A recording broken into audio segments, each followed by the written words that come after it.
اللهم صل على سيدنا محمد وعلى آل سيدنا محمد وبارك وسلم عليه. رب اشرح لي صدري ويسر لي أمري واحلل عقدة من لساني يفقهوا قولي. سبحانك لا علم لنا إلا ما علمتنا إنك أنت العليم الحكيم. أعوذ بالله من الشيطان الرجيم. بسم الله الرحمن الرحيم. الحمد لله رب العالمين الرحمن الرحيم مالك يوم الدين. إياك نعبد وإياك نستعين. اهدنا الصراط المستقيم صراط الذين أنعمت عليهم غير المغضوب عليهم ولا الضالين.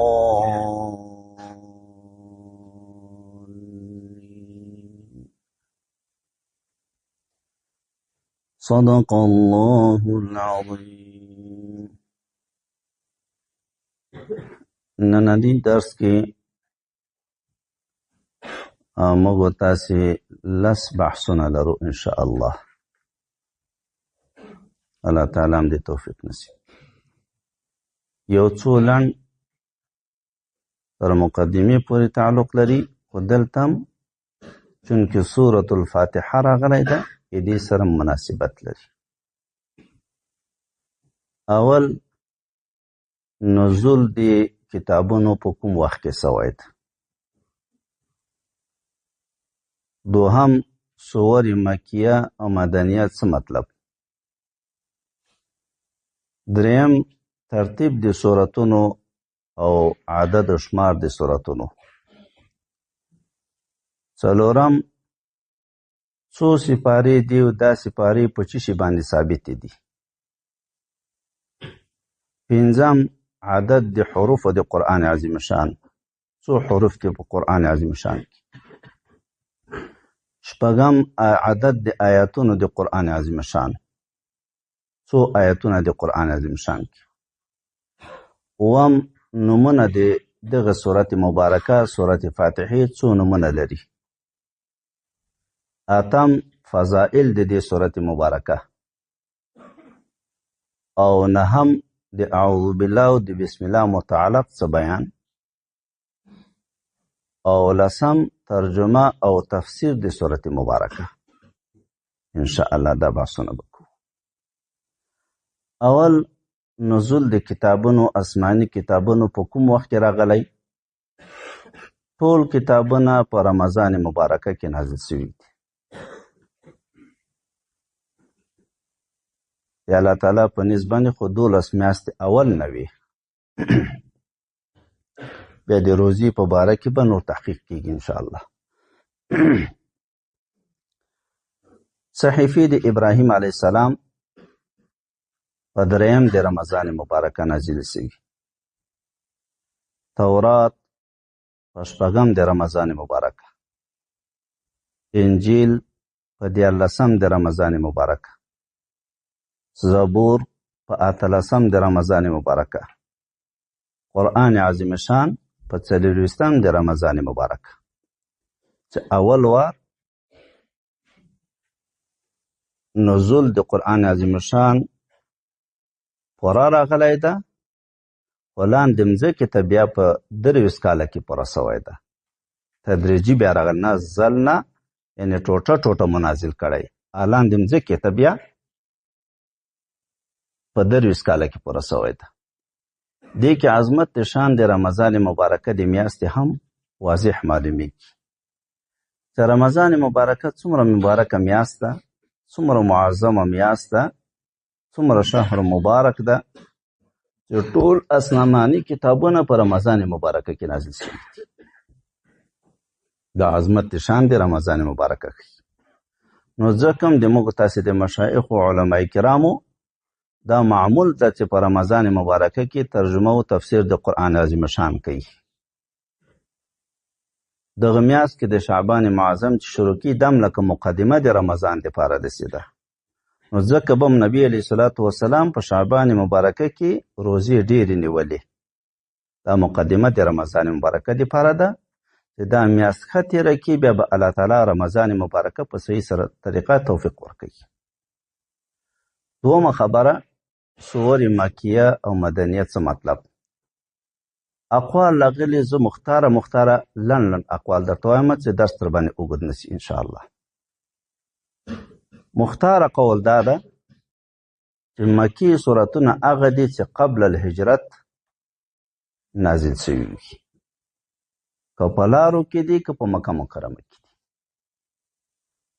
او مدني سورتونه هغه دي چې بعد الهجرت د هجرت نه وروسته نازل شوي دي، ولو که وروسته په مکه مکرمه کې نازل شوي وي خو د هجرت نه وروسته. یا په نورو وطنو کې نبی علیه الصلاة والسلام غزاګانو ته بته د مدینې منورې نه به د باندې وته، خو بیا هم مدني سورتونه ورته وایي، خو مدینه منوره کې نه و. نو لنډ مطلب به یې داسې چې مکي هغه سورتونه هغه آیتونه مبارکه دي چې قبل الهجرت نازل وي، او مدني هغه سورتونه او آیتونه مبارکه دي چې بعد الهجرت نازل وي. دوه خبرې سوې. درېیمه خبره ترتیب د سورتونو د قرآن عظیم شان. یو مصحف د حضرت علی کرم الله وجهه، یو مصحف د ابی ابن کعب چې په صحابه کرامو کې لوی قاری و، اقرأ د صحابه کرامو د ده و. یو مصحف د عبدالله بن مسعود رضی الله تعالی عنه چې لوی مجتهد و په صحابه کرامو کې افقه الصحابه و. او یو مصحف عثماني ته چې دا اوس موږ تاسې تلاوت کې کوو. څلور مشهور مصاحف. ترتیب د سورتو هم بدل و. بعضو کې اول ټول مکی سورتونه راوړي دي، مکی سورتونه چې خلاص شوي دي بیا مدني شروع کړي دي. بعضو کې اول الحمد شریفه دا راوړې ده، بعضو کې بیا چې مکی مخته کړي دي سورت اقرأ په اول کې راوړي، ځکه اول نزول دی هغو آیتو راغلی ده، هغه په اول د قرآن عظیم شان کې راوړی ده. خو دغه چې موږ تاسې کوم تلاوت کوو دا مصحف عثماني ده. اوس دغه کې اختلاف ده چې دا ترتیب د سورو دا اجتهادي ده که توقیفي ده. که اجتهادي وي خو څه سوال نه واردېږي. ولې؟ خو هر صحابي مبارک ځان ته اجتهاد کړی ده، خپل اجتهاد مطابق چا مکی مخته کړي او چا دغه ترتیب کړی ده، او چا الحمد په اول کې راوړی، چا اقرأ په اول کې راوړی. خو اجتهاد د صحابه کرامو ده، په خپل اجتهاد یې داسې کړي. دې کې خو کوم اعتراض نه وارد. او څوک وایي چې نه توقیفي دي، دا تر شارع پورې موقوف ده، په خپل اجتهاد دا ترتیب نسی کولی. او راجح هم دا قول ده. اوس په هغه چا باندې سوال واردېږي چې هغوی مصاحف د قرآن عظیم شان راوړي دي او سورتونه جمع کړي دي، خو په دغه ترتیب عثماني باندې نه وي، ځکه ترتیب عثماني خو بالاتفاق دا د نبی علیه الصلاة والسلام د ښودنې مطابق ده. دغه ترتیب توقیفي ده، حضرت عثمان سره چې کوم جمع کړی ده دا توقیفي ده، دې باندې بیا اعتراض نشته. او نور چې ورې توقیفي سه هغه بیا ولې مخته وروسته سو؟ بیا دې دپاره تفسیر مبارک تفسیر قرطبي شریف هغه جواب کوي چې هغه مخکې د عرض اخیر نه و. حضرت جبرائیل علیه السلام به رسول علیه الصلاة والسلام ته قرآن عظیم شان عرض کاوه، یعارضه معارضه به یې کوله، کله به ده گردان کاوه کله به هغه گردان کاوه. آخري کوم عرض چې سوی ده هغه په دغه ترتیب باندې سوی ده چې مصحف عثماني کې ده. مخکې چې کوم ترتیبونه و هغه مخکې سوي دي، دوی ته مخکې ښودل سوي دي. نو د هغو هم په خپل حال باندې سوي سو، د توقیف د شارع پورې چې راغی هغه توقیفي طریقه باندې هغو هم راغی. او پات سو مصحف عثماني دا د عرض اخر نه وروسته په دغه ترتیب باندې راغلی ان شاء الله په بس ور باندې. نو اصح قول کوم یو سو چې ترتیب د صورو توقیفي ده، پاتې سو هغه نور ترتیبونه چې راغلي هغه د عرض اخر نه مخکې رسول الله مبارک دوی ته ښودلي و صلی الله علیه وسلم، او دا د عرض اخر نه وروسته چې کوم نبی علیه الصلاه والسلام مبارک ته حضرت جبرائیل علیه السلام عرض کړی ده هغه وروسته ترتیب چې ورته ښودلی هغه په دغه ترتیب ده.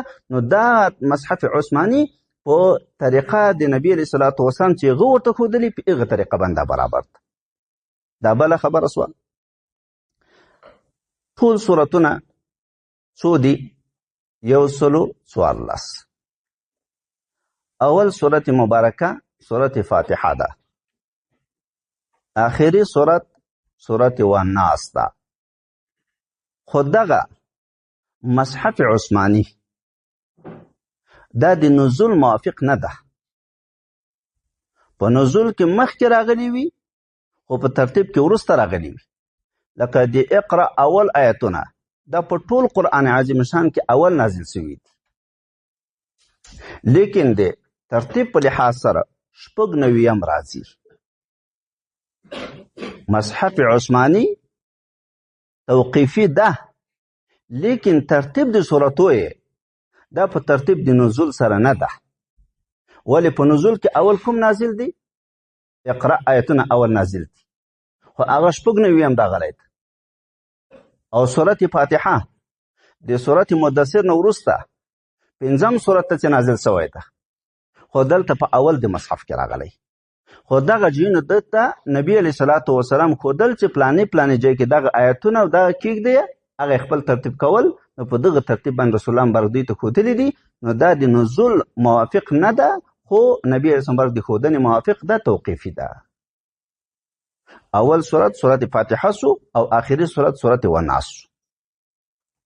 قرآن عظیم شان 10 سپارې ده. دغه 10 سپارې دام توقیفي دي که اجتهادي دي؟ دا اجتهادي دي، دا توقیفي نه دي. دا علماء په خپل اجتهاد سره، علماء کرامو د خپل اجتهاد موافق 10 سپارې کړی ده.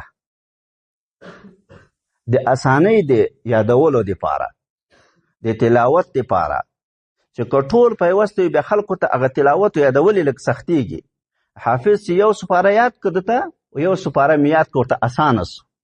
تلاوت یې که یو سپاره وکړي سبا بله سپاره کوي، بله ورځ بله سپاره کوي ورته اسانه سو.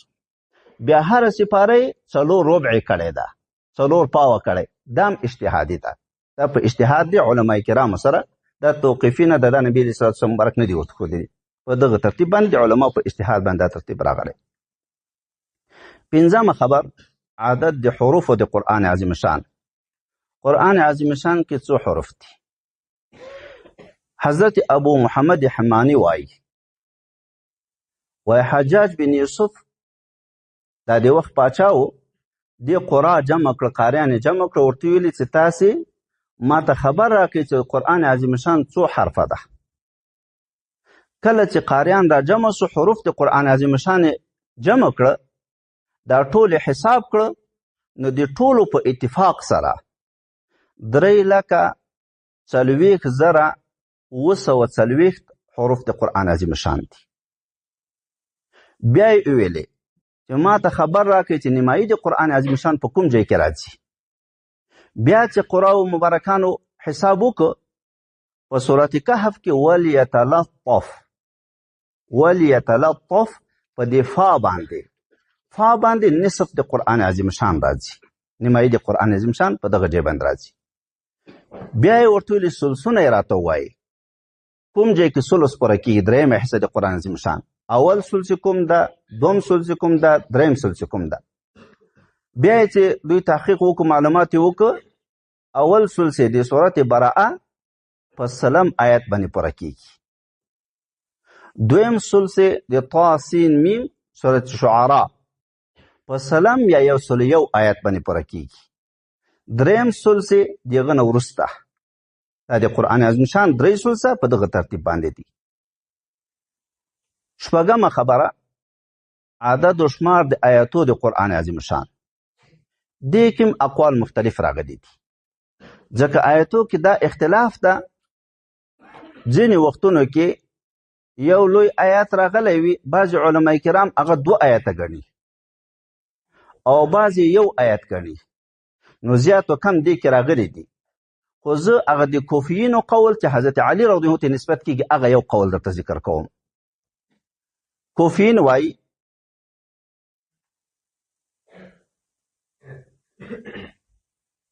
شپږ زره 236 آیاته ده قرآن عظیم شان، او دا نسبت حضرت علي کرم الله وجهه ته سوی ده. اووم بحث نمونه د دې سوره مبارکه. د دې سوره مبارکه نمونه ډیر زیات دي، خو یو څو یې ذکر کوو. دا نمونو زیاتوالی مطلب څه شی ده؟ د نمونو د زیاتوالی مطلب عظمت د شان ده، چې دغه سوره مبارکه ته الله تعالی ډیر لوی شان ورکړی ده. د عظمت د شان دی وجې نه نمونه هم زیات دي. یو نوم د دې سوره مبارکه فاتحة الكتاب ده.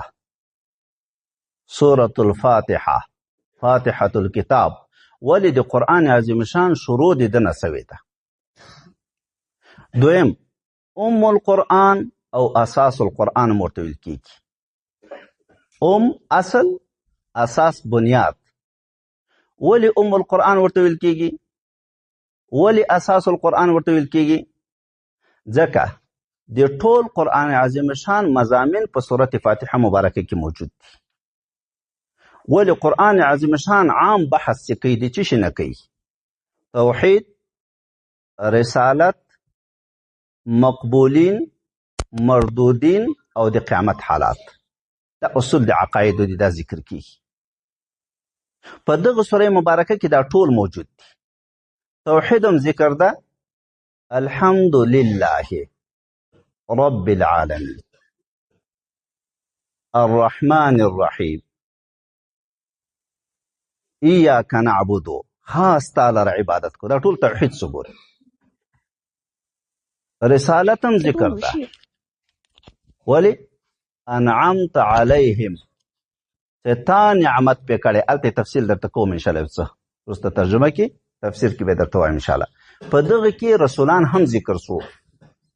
اولئک مع الذین انعم الله علیهم من النبیین والصدیقین والشهداء والصالحین. انبیا راغله که رانغله.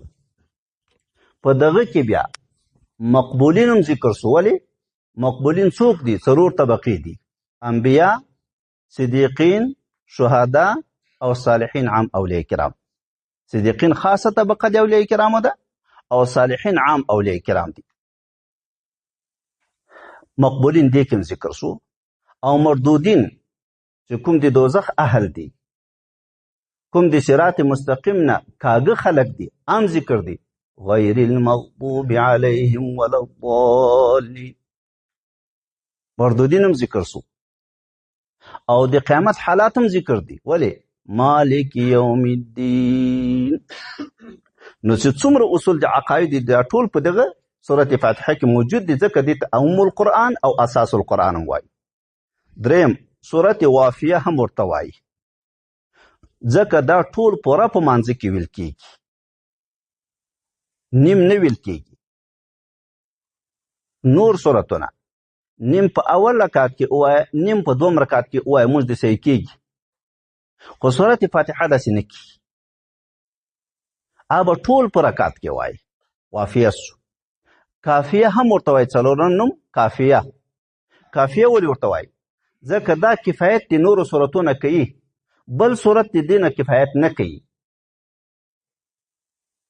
په صورت فاتحه خو څوک وایي فرض ده په مانځه کې، او د موږ تاسې مذهب خپل ځای کې به تحقیق کوو انشاءالله، خپل ځای کې تحقیقات کوو انشاءالله. دې دپاره که په یو ځای کې موږ ټول تحقیقات کوو، درس هم راځيږي، بیا تاسې باندې خبر هم بوج کېږي، خو اشاره ورته کوو انشاءالله.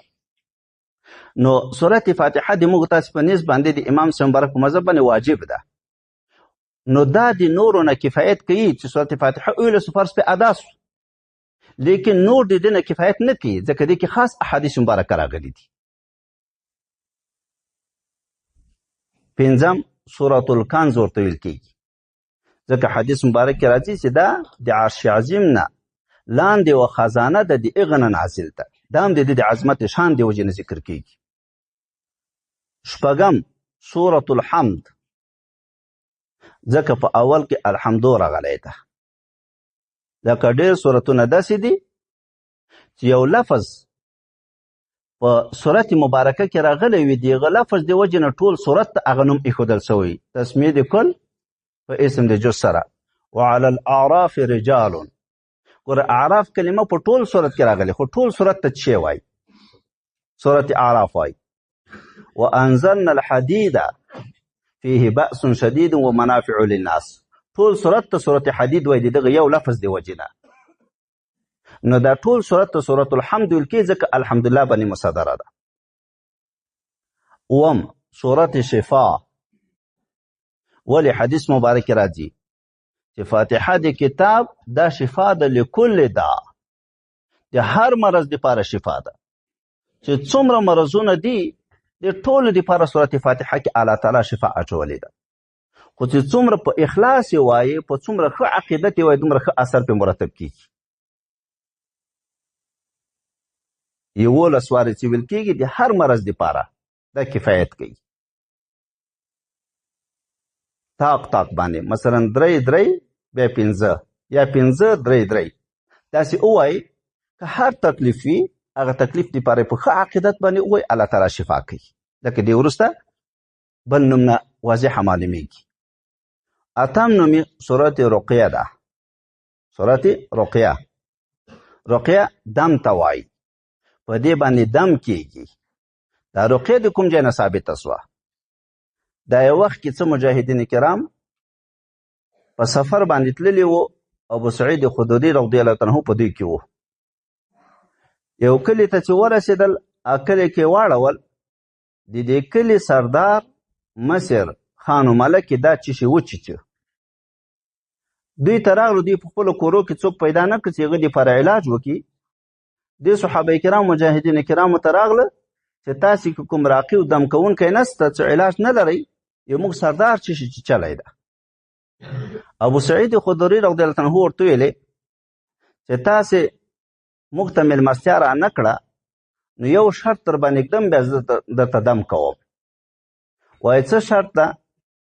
وایي 10 پسونه به راکوي په شکرانه کې. نو 10 پسونه خو ډېر غټ شی کېږي. یوه ورته ویلې چې بس 10 پسونه در کوو، ته د دې علاج وکړه، دم یې که. هغه 10 پسونه یې په شکرانه کې سره کېښودل، سورت فاتحه شریف باندې دم ورته وکړو، هغه سړی جوړ روغ سه. 10 پسونه یې راواخیستل. په دې ملګرو کې ځینې ملګرو اعتراض وکړ چې ابو سعید خدري صاحب، دا خو د خدای په قرآن باندې پیسې واخیستلې، مال دې واخیسته. سونه خو مال ده که نه؟ مال دې د خدای په قرآن باندې واخیسته، نو د خدای په قرآن خو مال نه اخیستل کېږي. نو دوی وویلې چې تر څو پورې به تصرف نه کوو چې نبي علیه صلات وسلام نه پوښتنه نه یې کړې. رسول اکرم صلی الله علیه وسلم ته چې راغله، دا قصه یې ورته وکړه. رسول الله مبارک تعجب وکړه، ډېر خوشحاله سه. ورته ویلې ما ادراک انها رقیه. ابو سعید صاحب ته ورته ویلې وایي چې خبر درکه چې دا سورت فاتحه دم ده. تایید یې وکړه، په ځای د تعجب کې ورته ویلې چې خبر درکه چې دا دم ده. دا مسئلې پوښتنې څوک وایي؟ ما تم حصه پکې مقرره کوي. یعنی د شکرانې مال دومره پاک ده چې د خدای پیغمبر ته هم روا ده چې دی اخري صلی الله علیه وسلم. پیغمبر علیه الصلاة والسلام ته ماز یو شکمن شی هم، اشتباهي شی هم ورته ناروا و، ای نسو استعمالول. فرضي زکات خو څه کوي، بلکې نفلي صدقه یې نه اخیستله، دومره احتیاط یې کوو. خو د شکرانې په مال کې ورته ویل چې ما ته هم حصه کې مقرره کوي. دا دومره پاک مال ده. یو بل صحابي مبارک یو څوک دم که، سخت تکلیف څه یې و، حدیث مبارکه کې راځي 200 پسونه په شکرانه کې واخیستل.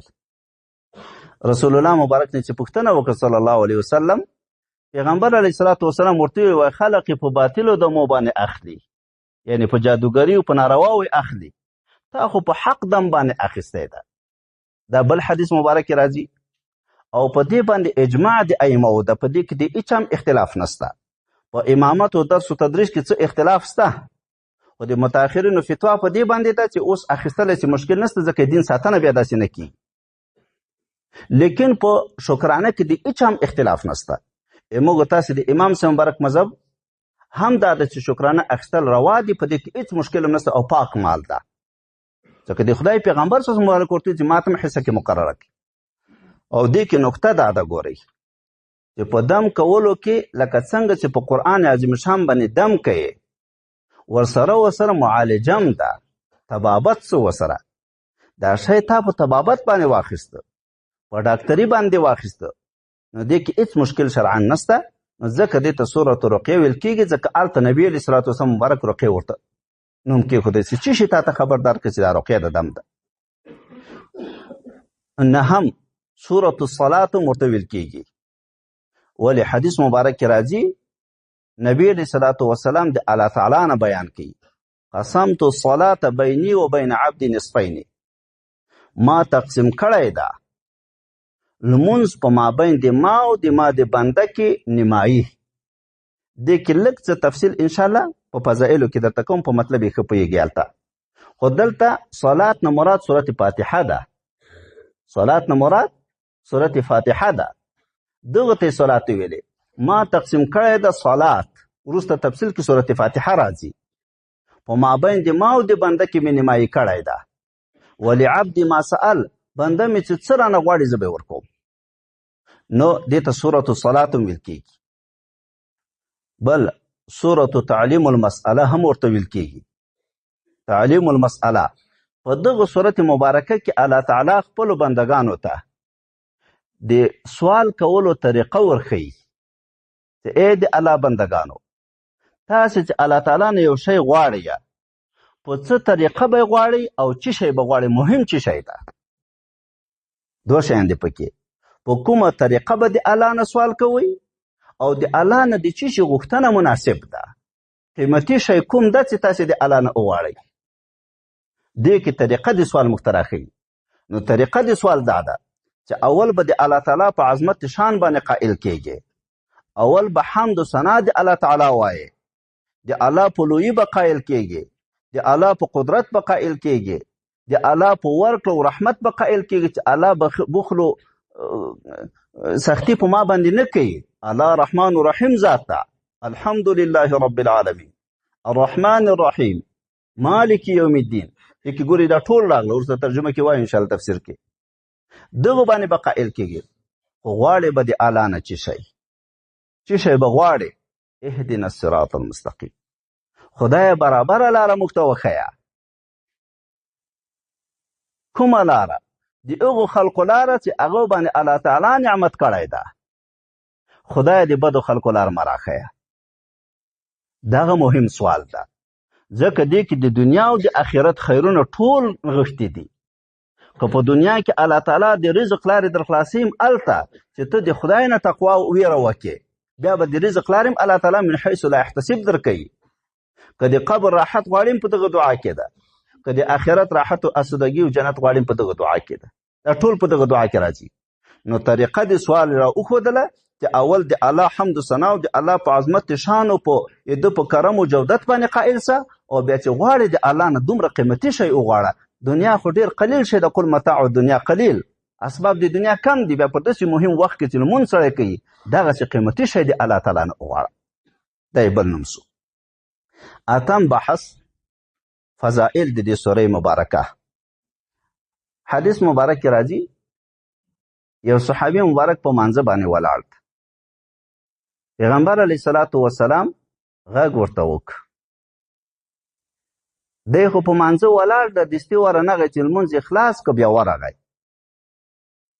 نبي علیه الصلاة والسلام ورته ویل وایي ولې دې ما اجابت قبولې دې ونه کړه، ما خو ته را وغوښتلې. وایي یا رسول الله زه خو په مانځه ولاړو. وایي ولې تا د الله په کلام کې نه دي ویلي استجیبوا لله ولرسول اذا دعاکم لما یحییکم، تاسې اجابت وکړئ د الله او د الله د رسول چې کلم غواړي هغه شي ته چې تاسې ژوندي کوي. اصل حیات قلوبو ده، زړونه ژوند خو په دغه دین باندې ده، په دې قرآن عظیم شان باندې ده. نو چې عام وغواړئ تاسې ورځئ.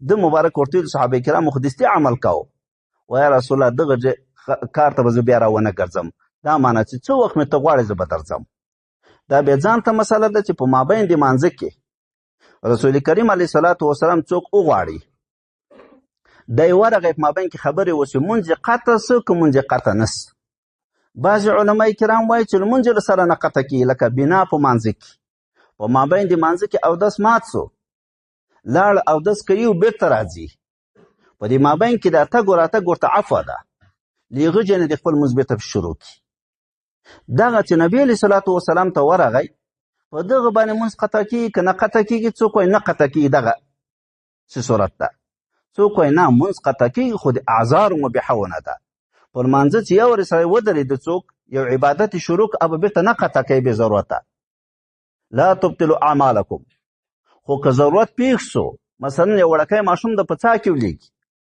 ړوند سړی د په څا کې ولیږي ته په مانځه ولاړې مونځ قطع که دلته تا ته دا قطع ناروا نه ده دا عذر څه تا ته نو دلته نبي علیه صلات وسلام چې غږ وکړه دا ته عذر څه دی باید ورسي ده باندې دا نیول نسته چې تا ولې دا مونځ قطع کړه نو مونځ قطع کېږي خو ورځي به هلته نبي اسلام دا عذر یې د دپاره ده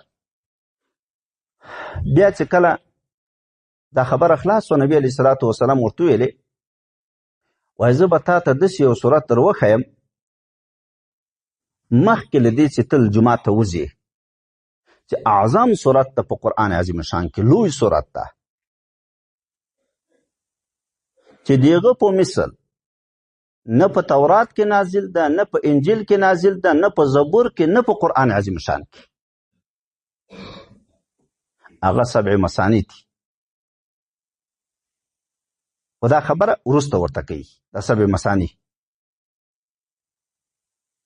کله چې وای وتلو دا اعلان ورته باندې کوم او ته یا رسول الله برکت خو ماته دسی ویلو چې جمعات نه وځي دغه نه مخکې به زه ته د صورت وروخم وای داسې صورت چې نه په تورات کې نازل ده نه په انجیل کې نه په زبور کې او نه په قرآن عظیم شان کې دغه په مثل دا 7 مثانی 7 آیتونه مثانی چې مکرر راځي په هر منځ کې مکرر کیږي 7 مثانی دي دغه په مثل بل صورت نه ده نازل دا چې فضائل د سورتونو د آیتونو دا څه مطلب یو نفس قرآنیت ده له الحمد تر والناس ټول قرآن عظیم شان د الله کلام ده په نفس قرآنیت کې هیڅ فرق نشته ایمان په ټول واجب ده منکر د یو آیت نه هم کافر ده د ټول قرآن عظیم شان نه هم کافر ده که په هغه کې د الله تعالی صفات ذکر وي او که د فرعون د حامان او شداد د هغو بیانونه پکې چې کلام الله څه په ټول باندې ایمان واجب ده ټول قرآن به مني مخالفت و انکار به د یو آیت نم نه کوي خو دغه فضائل چې د سورتونو راځي لکه د آیت کرسی شریف راځي د سورت بقره شریف راځي د سورت فاتحه شریف راځي دا په اعتبار د مضامینو سره راځي مضامین په نسبت نورو ته اوس په یو کې مثلا د فرعون قصه ذکر ده یا د حامان قصه ذکر ده